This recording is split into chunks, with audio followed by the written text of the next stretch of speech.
Welcome back to the channel, everyone.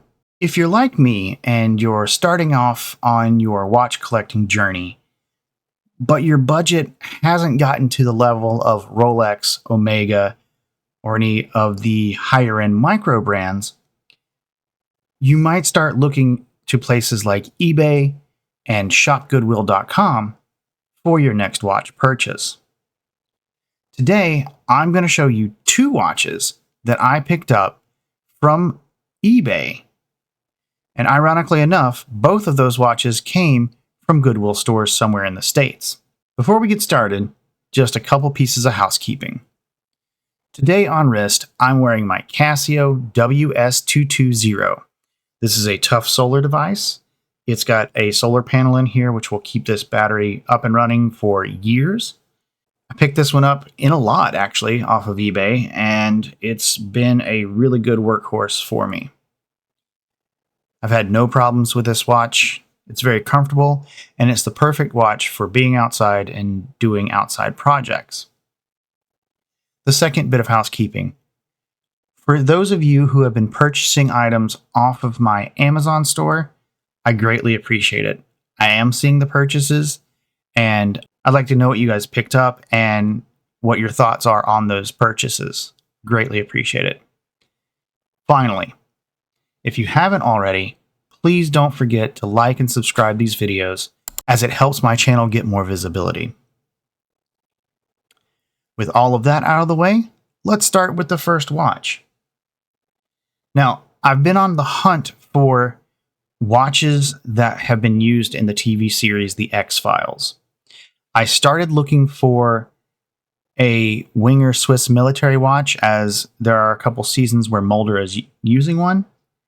And while I didn't come up with the exact model he used in the series, I did find this.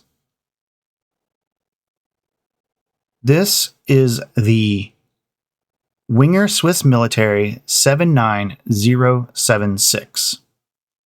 Your specifications on this are 43 mil across if you include the crown, 45.2 mil lug to lug, and 10.9 mil thick. Now, if you decided to put a NATO on this, which they do look pretty good with NATO straps on them, you'll be looking at an 18 mil strap for that. You've got a double secure clasp here, and some information on the back. You can see this is kind of scratched up. Now, if I can find them, I will show you the pictures of this watch as I got it from the Goodwill store. I had to dig dirt out of the bracelet, and it was kind of gross.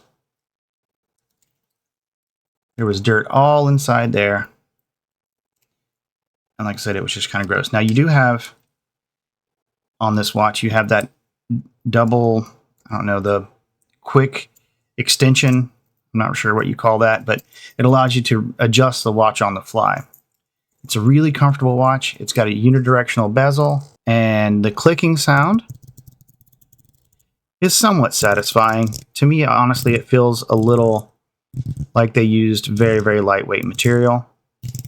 The entire watch is stainless steel, and as you can tell by the second hand, it is a quartz movement.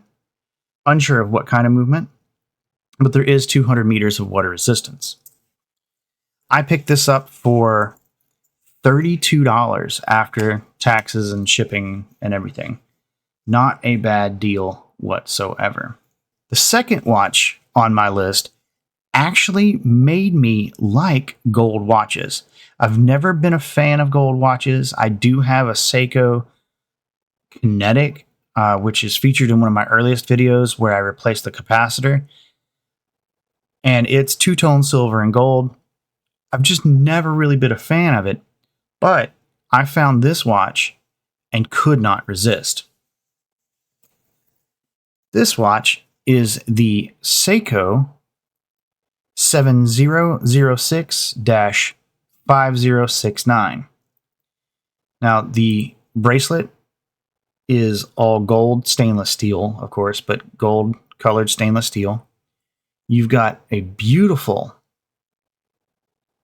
shiny brown dial with gold indices and gold hands And you can see the second hand there. It's got a little red tip on it. This watch does have water resistance, although I couldn't figure out how much. Dimension-wise, you're looking at 39.7 millimeter, including the crown, 42.7 mil lug to lug. Your lug width is 18 millimeter, the same as the Winger watch. And you're looking at 11.2 mil thick. This watch has a single release clasp. And you have your information about the watch on the back. Now, I will tell you that the lume that's on here is bright, but fades very fast.